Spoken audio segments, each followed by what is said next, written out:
Bien, je vous souhaite la bienvenue pour cette rencontre du Rocher à Césarée, cultiver sa francophonie avec Jersey et le monde maritime hébreu. Ce parallélisme pourrait vous sembler étonnant, mais Césarée est l'ancien nom antique de Jersey, on l'a beaucoup oublié, et c'est aussi le nom d'une capitale qui a été un carrefour très important en Méditerranée. Césarée, en Israël, a été la capitale royale d'Hérode Ier le Grand. Nous allons y revenir ensemble. D'abord, je voudrais nous rapprocher des îles anglo-normandes que sont Jersey et Guernesey et qui sont, malgré leur insularité, deux lieux idéaux pour effectuer des recherches généalogiques. D'abord parce que la langue anglaise n'est devenue la langue écrite officielle qu'en 1948 et que bon nombre de registres sont écrits en français, permettant justement à des chercheurs, des passionnés d'écriture, des passionnés de recherche francophones de se saisir de la richesse des ressources que dispose cette île. Nous l'avons dit, la langue anglaise n'étant devenue la langue officielle écrite qu'en 1948, bon nombre de registres sont écrits en français. Je voudrais à ce titre vous recommander un certain nombre d'organisations, d'associations, de ressources qui pourraient vous être utiles pour affiner peut-être des travaux que vous seriez menés à conduire sur les traces de vos ancêtres, de marins, de navigateurs ou même de négociants qui seraient, de marchands qui seraient passés, ou même de diplomates qui seraient passés par les îles anglo-normandes. Commençons par Jersey. Il y a ici référencé 3 structures que vous pouvez contacter. D'abord, la société jersiaise, dont vous avez ici les coordonnées, y compris l'adresse courriel. Jersey Archive, donc les archives de l'île de Jersey. Et enfin, la Public Library, qui est la bibliothèque qui existe à Saint-Élie. Nous avons ensuite sur Guernesey une société guernesiaise qu'il est possible d'identifier à proximité du port de Saint-Pierre.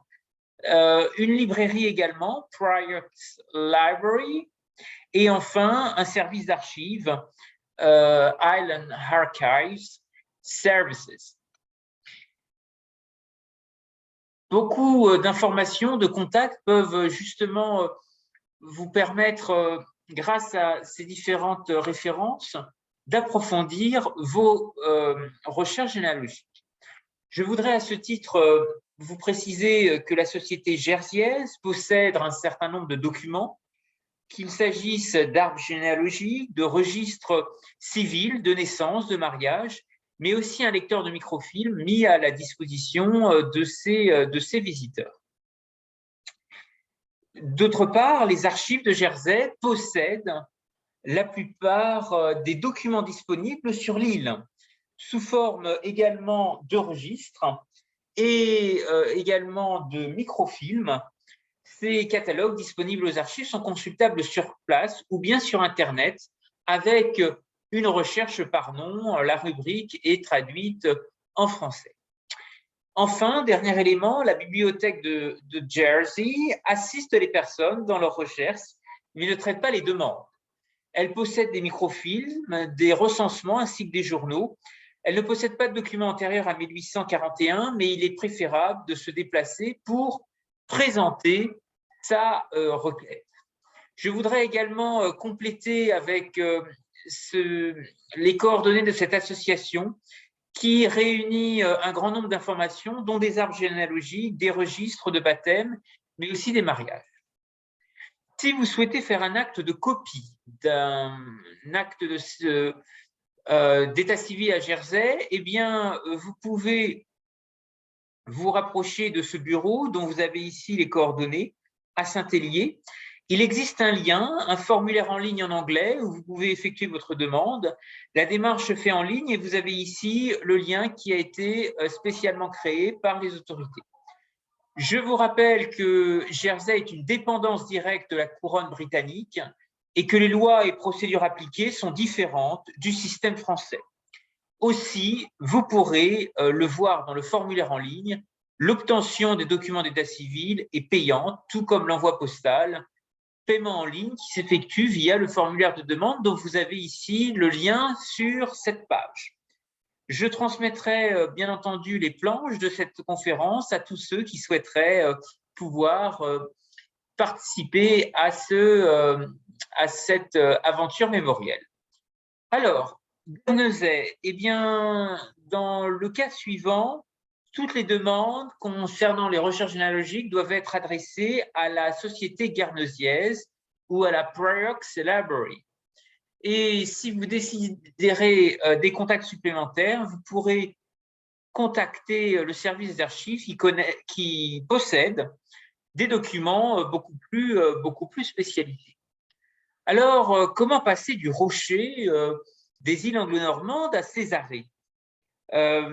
Césarée, nous allons le voir à plusieurs références historiques. D'abord, c'est l'ancien nom antique de Jersey, qui a développé des liens historiques étroits en tant que carrefour de l'étain, mais aussi de pièces de bronze échangées avec les différentes côtes de la Manche.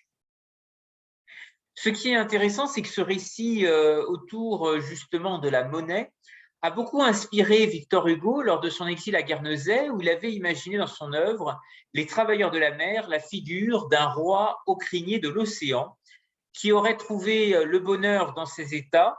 La Constitution, dont il est l'auteur, refuse le droit à l'entrée à l'or et à l'argent sans son autorisation, et la seule monnaie ayant cours est le coquillage, dont la mer, l'inépuisable coffre-fort. Alors, Jersey, comme je vous le disais, a plusieurs significations historiques. Ce nom choisi à l'époque antique pour désigner Jersey, Césarée, a été maintenu jusqu'à ce que l'Empire romain se christianise. Et ce nom Césarée va ensuite être transformé et devenir Endium. Vous avez ici le logo Endium Homes, qui est une agence gouvernementale qui développe des programmes résidentiels extrêmement ambitieux sur l'île de Jersey. Et Endium est aujourd'hui la forme latinisée désignant la très grande île qui se trouvait sur l'itinéraire d'Antonin lors de son voyage entre Aurigny et l'île d'Ouessant.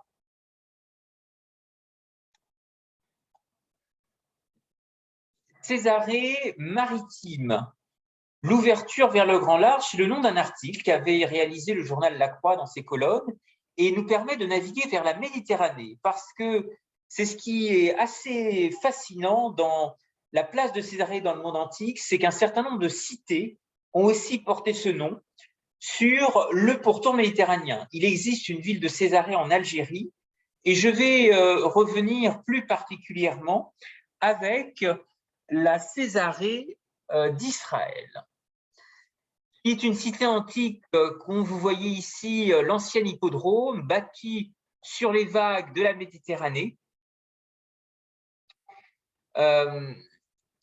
qui est atypique parce qu'une fondation a été créée et a mené une réflexion globale intégrant le tourisme, la valorisation de nouvelles ressources liées à la mer, mais aussi les nouvelles technologies dans cette idée très israélienne de Startup Nation. Aujourd'hui, des vestiges impressionnants, comme vous le voyez en photo, de la ville antique permettent d'admirer les ruines de la capitale royale d'Hérode Ier le Grand et nombre de monuments d'époque romaine et médiévale d'une croisade. Alors, ce projet a été véritablement pionnier, atypique dans le paysage de la construction des villes, des smart cities en Méditerranée, parce que personne ne pensait que les gens viendraient justement habiter ici. Et Césarée, cette ville privée qui a été fondée grâce à la fondation Rothschild, s'est établie en Israël. Elle n'appartient pas à l'État en tant que tel, mais singularité indissociable de l'histoire de la création de l'État d'Israël, eh bien, de grands mécènes, de grands philosophes, et en particulier Edmond Rothschild, banquier parisien et grand philanthrope, a joué un rôle décisif parce qu'il possédait un certain nombre de terres qui ont été incontournables, stratégiques pour la fondation de l'État d'Israël. La cité antique de Césarée, qui est prisée des Israéliens, est maintenant détenue par une fondation contrôlée par la famille Rothschild et l'État israélien, et les ressources générées par la ville permettent de financer un certain nombre de projets philanthropiques. En matière de philanthropie et de dialogue des cultures, des religions, des minorités, des communautés, il existe un programme qui s'appelle le Fellowship Ariane de Rothschild, Accelerating Humanity, qui entend des deux bords de l'Atlantique rapprocher une vision nord-américaine et une vision européenne de cette idée très anglo-saxonne d'empowerment des communautés, des minorités, et de les pousser à entreprendre et à innover ensemble dans de nouveaux modèles d'affaires et d'opportunités pour demain. Alors Césarée a continué à voyager parce que qu'on l'appelle Jersey ou Césarée, eh bien, a été baptisé de l'autre côté de l'Atlantique un territoire qui a été au cœur de l'histoire américaine, de la naissance des États-Unis, c'est le New Jersey, et qui, à travers un certain nombre d'écus, comme vous voyez ici, fait ouvertement référence à cette nouvelle Césarée nord-américaine qui, dans l'esprit des constituants, se voulait effectivement un nouveau monde à l'écoute d'une soif de liberté, d'une tolérance religieuse, et qui permettent justement à de nouvelles communautés de s'établir et de prospérer dans ce nouveau monde. Alors revenons un peu sur le lien qui unit finalement Césarée et Jersey. D'abord, il existe une loge, toujours existante aujourd'hui, francophone, dans son intitulé, qui s'appelle la loge La Césarée. Vous savez que le français a toujours été la langue officielle de Jersey, et il n'était pas surprenant qu'une loge ait été formée en utilisant justement la langue française.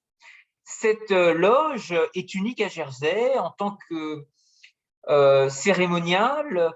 Ses convocations et ses procès-verbaux sont en français.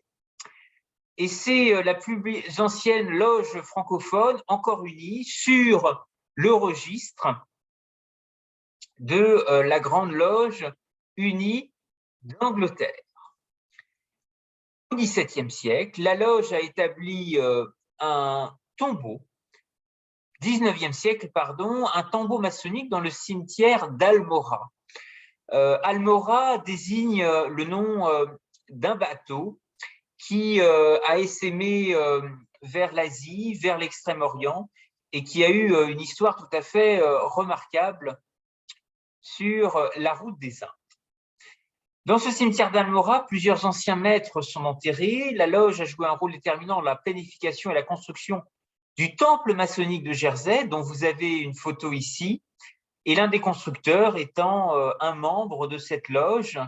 Et ils ont été la première loge à tenir une réunion dans ce nouveau bâtiment en reconnaissance de ce fait. Alors, la BBC a aussi des contenus francophones, notamment en direction d'un certain nombre de cibles et de publics africains. Elle rappelle aussi l'engagement des francs-maçons au Royaume-Uni, qui sont les plus grands donateurs caritatifs. Et cette envie de donner, de partager, de développer la philanthropie est aussi peut-être une mission très largement inscrite dans l'ADN de la francophonie, qui est véritablement de susciter des passerelles entre les cultures, de partager une langue qui est éprise d'universel, d'égalité des chances et de créativité et d'innovation dans tous les domaines. Ce qui m'amène à faire le lien avec la façon dont aujourd'hui, à Jersey, en marchant sur les traces de Césarée, il est possible de cultiver une francophonie tout à fait originale, universelle, à la fois avec le monde anglo-normand, anglo-saxon, et peut-être aussi avec des grandes civilisations de la Méditerranée si on marche effectivement sur les traces de Césarée en Israël. Ce journal, Le Rocher, est une initiative qui remonte à 2015, suite à une question posée lors de l'Assemblée régionale Europe de l'Assemblée parlementaire de la francophonie. Elle a donné naissance à un projet collaboratif d'un supplément publié d'abord dans les colonnes du Jersey Evening Post, avec une première édition qui a vu le jour le 19 mai 2016. Et progressivement, avec des contributeurs bénévoles, la diffusion dans les îles et bien au-delà s'est largement ouverte. D'abord à Guernesey en 2018 avec le Guernsey Press qui a rejoint l'aventure. Demain, et c'est l'un des défis pour 2022 et l'horizon 2030, c'est de continuer à innover et de travailler sur de nouveaux contenus au niveau numérique, une plus grande présence sur le digital pour toucher de nouveaux influenceurs, partageurs d'idées, francophiles, francophones du monde entier, qui souhaiteraient engager de nouvelles passerelles d'idées et de partage. Alors, je voudrais à ce titre vivement vous encourager à contribuer, soutenir, participer à cette plateforme d'échange avec les îles anglo-normandes. Étant moi-même un contributeur au Rocher, ce dernier journal francophone des îles anglo-normandes, vous savez que les rotatives des chroniques de Jersey se sont arrêtées en 1957 et il y avait une véritable tradition de journaux français dans l'île qui étaient publiés, différentes gazettes. Et voyez ici l'un des numéros qui vient de sortir dans apparaît ici les premières pages des colonnes du Rocher.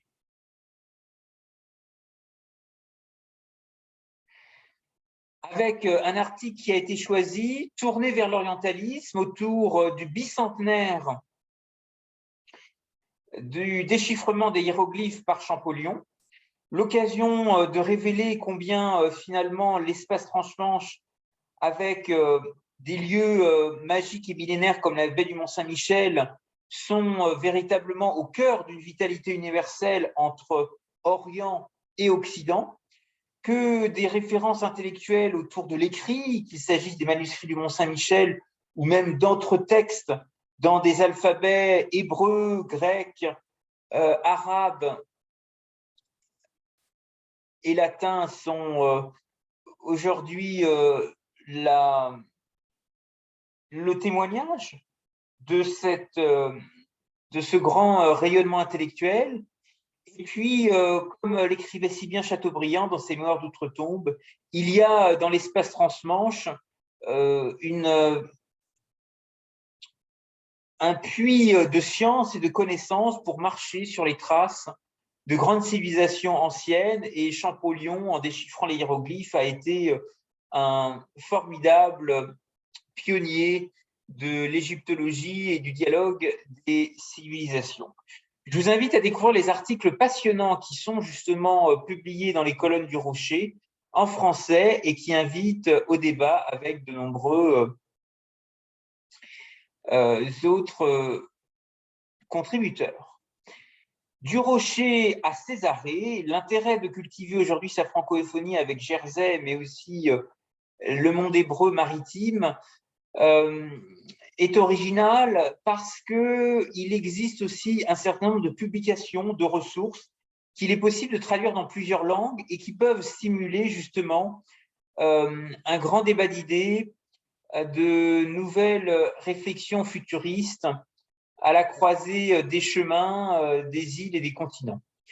Je voudrais à ce titre vous parler d'une traduction d'un article qui a été diffusé et publié par la National Library of Israel, la Bibliothèque nationale d'Israël, et qui s'intitulait en anglais When Half of Jerusalem Nearly Became French.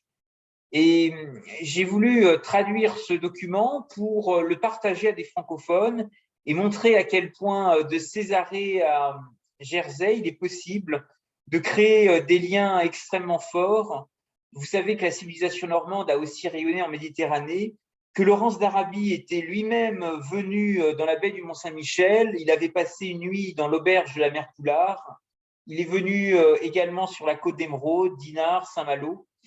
Eh bien, vous voyez que cet article que je vous propose de commenter est aussi un témoignage de cette relation triangulaire qu'il est possible de développer entre la francophonie, Jersey et Israël. Alors, commençons par les propos de cette traduction qui remonte effectivement à une rencontre.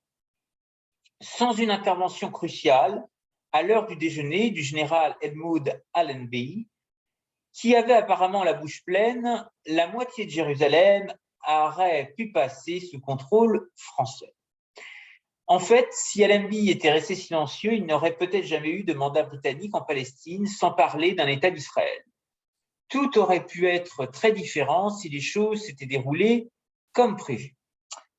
Fin 1917, Laurence d'Arabie reçoit des commandes urgentes. Il devait immédiatement mettre de côté son travail en aidant à attiser la révolte arabe contre les Turcs ottomans et rejoindre le général Edmund Allenby en Palestine. C'était les dernières étapes de la Grande Guerre. En quelques jours, Jérusalem tomberait aux mains de l'armée britannique conquérante après près de 3 années épuisantes de combats contre les Ottomans et leurs alliés impériaux allemands dans la campagne du Sinaï et de la Palestine. C'était un événement marquant dans l'histoire. La ville sainte changeait de main et la presse internationale, qui n'avait prêté que peu d'attention à la campagne de Palestine jusqu'à présent, avait été prise dans l'effervescence. Après tout, le général Allenby avait réussi là où même Richard Cœur de Lion avait échoué. Le général britannique, surnommé The Bull, mesurait 6 pieds de pouce, tel qu'elle a été écrite dans la traduction, et était connu pour son tempérament imprévisible et son apparence imposante. La vérité était que Picot avait raison. Le diplomate français avec son homologue britannique, Sykes, avait été l'un des principaux auteurs du fameux accord Sykes-Picot. Selon les termes de cet accord secret signé en janvier 1916, Jérusalem et la majeure partie de ce qui avait été la Palestine ottomane devaient passer sous administration internationale à la fin de la guerre. Jusque-là, selon Picot, toutes les sections conquises de la Palestine étaient censées être gouvernées par une administration anglo-française conjointe. À ce stade, cependant, les Britanniques avaient d'autres idées. Après tout, ils avaient convaincu et saigné dans cette région pendant des années. Il y a eu des revers majeurs en cours de route, dont 2 défaites militaires à Gaza. Ils subirent plus de 60 000 pertes au combat et près de 17 000 tués au cours de la campagne. Il convient de noter qu'une grande partie de la base venait des confins de l'Empire britannique, notamment de l'Inde, de l'Afrique du Sud, de l'Australie et de la Nouvelle-Zélande. La contribution française en Palestine était minime en comparaison. Les Britanniques n'avaient aucune intention de céder maintenant le contrôle du Grand Prix en raison d'un accord confidentiel qui n'était même pas connu du public. Avec la déclaration d'Allenby sur la loi martiale, toute discussion sérieuse d'administration conjointe ou internationale a été repoussée immédiatement. Laurence d'Arabie a réussi à obtenir une invitation à la cérémonie de passation très attendue du 11 décembre. Il n'avait pas la tenue appropriée pour un tel événement, ayant besoin d'emprunter un uniforme propre et un chapeau en laiton. Mais il est entré dans la vieille ville par la porte de Jaffa, plusieurs étapes derrière Allenby, qui marchait à pied en signe de respect. Laurence d'Arabie était présent lorsque le général a annoncé aux dignitaires réunis devant la tour de David que la ville était désormais officiellement sous la loi martiale. Bien qu'il ait écrit que peu de choses sur la cérémonie, Laurence a noté que pour moi, c'était le moment suprême de la guerre. Dans son livre classique, Les 7 piliers de la sagesse, Laurence d'Arabie a cependant développé davantage un échange particulier qui s'est déroulé immédiatement après la cérémonie. Lors d'un déjeuner assez impressionnant, selon les normes militaires, dans le pittoresque village voisin d'Ain Karen, les aides se bousculent et de grands paniers tirent un déjeuner varié, élaboré et succulent.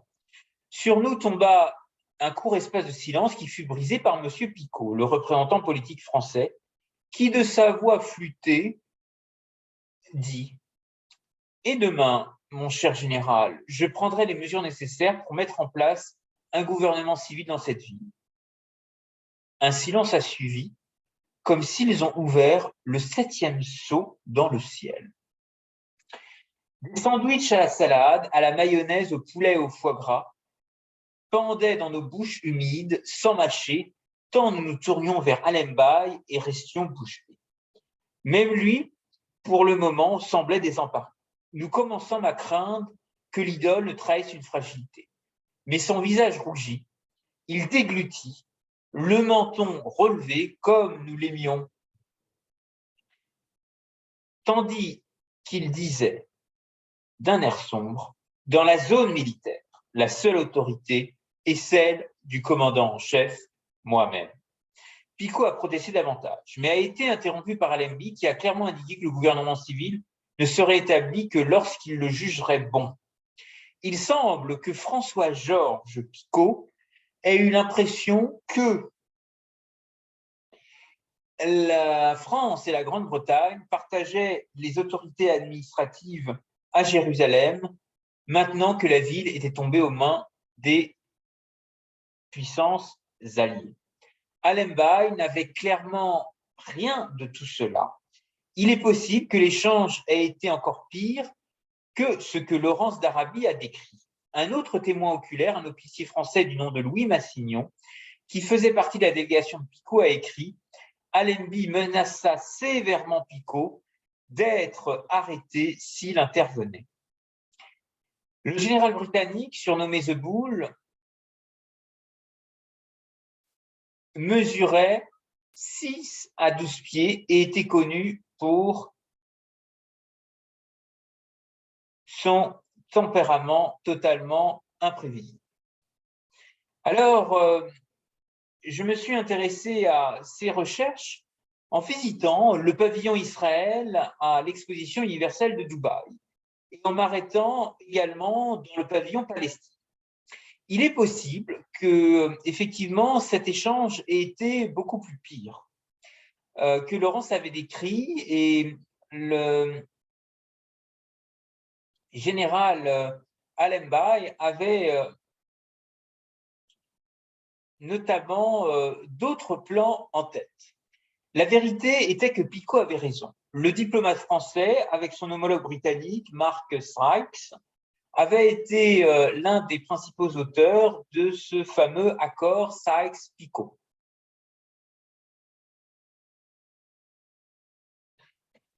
Alors, la contribution française en Palestine était minime, nous l'avons indiqué, et les Britanniques n'avaient aucune intention de céder le contrôle du Grand Prix en raison d'un accord confidentiel qui n'était pas connu du public, nous l'avons évoqué. Avec la déclaration d'Allenby sur la loi martiale, toute discussion sérieuse d'administration conjointe avait été repoussée immédiatement et indéfiniment. La loi martiale britannique est effectivement restée en place jusqu'à l'été 1920, lorsqu'une administration civile a finalement été établie sous le mandat britannique sans implication française ou internationale. La lutte diplomatique brève et plutôt informelle, décrite par Laurence d'Arabie, pourrait très bien avoir changé le cours de l'histoire du Moyen-Orient. À quoi aurait ressemblé une Jérusalem anglo-française? On ne peut qu'imaginer. Sans la résistance verbale du général Allenby, soulevé alors qu'il mâchait son sandwich au foie gras, il n'aurait peut-être jamais eu de mandat britannique en Palestine. Si une administration internationale avait été effectivement établie en Palestine conformément aux termes de l'accord Sykes-Picot, l'État d'Israël aurait-il vraiment vu le jour? Sans doute pas. Le nom d'Edmund Allenby, qui fut plus tard élevé au rang de maréchal et reçut le titre de vicomte de Megiddo et de Felixstowe dans le comté de Suffolk, ornent aujourd'hui d'innombrables rues, ponts et parcs et places à travers l'Israël. Ces honneurs célèbrent les exploits militaires considérables de l'officier, mais sa position de midi contre l'intervention française a peut-être été tout aussi cruciale. Ici, vous voyez en photo le pavillon Palestine que j'ai pu justement visiter à l'occasion de l'exposition universelle de Dubaï. Eh bien, l'espace transmanche, dans ses relations si complexes avec les îles anglo-normandes, le monde britannique est un formidable laboratoire d'idées en rapprochant l'insulaire et le continental, en étant en quête de mémoire, mais aussi de technologie, et que depuis finalement l'ère des croisades, nous avons effectivement un passé extrêmement riche, prestigieux, qui nous amène peut-être demain à célébrer l'excellence, démultiplier les possibles et célébrer l'excellence à travers de nombreuses dynamiques existantes. En Normandie continentale, je voudrais citer l'expérience Féno, qui est aussi là pour faire vivre une expérience unique au cœur des talents et des fiertés d'appartenance. Et puis, sur un plan insulaire, ce sont des dispositifs publics, des dispositifs privés aussi, tremplins à l'innovation. Jersey Tech Fair, la Sandbox de Jersey, qui nous permet peut-être demain d'imaginer un espace anglo-normand dynamique, un espace stimulé par des cœurs battants, offrant une lumière sur des sites touristiques, sur la culture, sur les loisirs, sur le spectacle vivant, le patrimoine, l'édition, le cinéma et la musique. À demain, c'est aussi une façon peut-être de célébrer des savoir-faire ancestraux, capables de côtoyer de l'innovation dernier cri, métiers d'art, cosmétiques, économie bleue, mode, travail des matières, le lin, la pierre, le bois, le verre, cultiver la santé, le bien-être, la formation de jeunes talents. Et puis, dans cet espace autour de la Manche, être constamment l'eau à la bouche, parce que toute la gastronomie et l'agroalimentaire servis sur un plateau nous amènent à cultiver des produits du terroir, qu'ils soient des fruits de mer, produits laitiers, des confiseries, en y associant des grands chefs, des restaurateurs, des bars et des brasseries. Et puis, pour aller plus loin, croire finalement à la mer, à l'économie bleue, à l'économie circulaire, c'est penser à tous ces grains de beauté sur l'espace de la terre, de la mer et de la nature, à travers l'agriculture, les espaces naturels, les ressources marines, l'économie circulaire, et puis d'autres filières si importantes de côté de la Manche, comme l'exemple ici de la filière équine. Eh bien, continuons à célébrer de nouvelles pépites dans la mode, l'artisanat, la décoration. Et sur ces mots, je voudrais vous encourager à être aussi des contributeurs de ce débat d'idées, de ces ponts avec les îles anglo-normandes, d'être des acteurs de la maritimité, parce que finalement, ces îles et ces contacts transmanches sont aussi une manière de rayonner dans la mondialisation, dont vous savez, les régions ne sont que au final, que des comptoirs, des passeurs de culture, de rencontres, d'échanges et de richesses. Pour cela, je vous invite à être acteur d'un projet innovant, ouvert à toutes les contributions, et de contribuer avec le Rocher, le dernier journal francophone des îles anglo-normandes, à faire de l'espace transmanche un laboratoire d'idées pour cette francophonie, pour reprendre un grand intellectuel méditerranéen tunisien, Bourguiba, qui disait que la francophonie, c'est cet empire de l'intelligence dans lequel le soleil ne se couche jamais. Pour retrouver un certain nombre de références, de documents de recherche qui m'ont aidé à préparer cette rencontre, vous pouvez me contacter ou également consulter mon blog dans lequel j'illustre un certain nombre de restitutions sous la forme de carnets de voyage, de comptes rendus, de temps forts, de réunions, de conférences auxquelles je participe et aussi d'appels à projets dans lequel j'ai pu me positionner à titre individuel ou collectif. Gardons dans la capacité des îles une grande sagacité et une grande capacité d'imagination pour justement développer des coalitions créatives d'acteurs. Eh bien, restons dans cet état d'esprit. Le Rocher est un projet collaboratif multi-acteurs. Il nous invite à réfléchir à l'interdépendance que nous avons entre les initiatives individuelles de chacun, la grande capacité de création, et puis développer peut-être de nouvelles logiques d'engrenage, de nouvelles stratégies, de nouvelles logiques de partenariat, de travail collaboratif ensemble. C'est cet engrenage qu'un journal peut aider à contribuer par le partage d'idées, la contribution à des débats et peut-être plus largement à des prismes, des dimensions qui peuvent totalement revisiter notre rapport au monde. Je vous remercie en tous les cas pour votre attention et je vous souhaite une très bonne continuation. N'hésitez pas, si vous souhaitez recevoir les planches de cette rencontre. Merci à vous et je reste à votre écoute si vous avez des questions, des remarques ou si vous souhaitez établir un contact.